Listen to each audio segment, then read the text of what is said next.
Сьогодні 15 серпня 26 року. Ділянка гібридизації соняшника Трибют. Закінчується цвітіння соняшника. Це материнська форма. От вона така.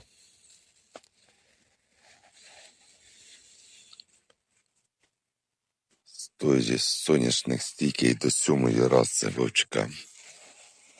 Устойчивий під Євролайтінг і Грандстар. Олеїнової кислоти 83%. Виход масла 55%. Урожайність до 5 тонн. Дуже чудовий гібрид. Закінчується цвітіння батьківської форми. От вона така.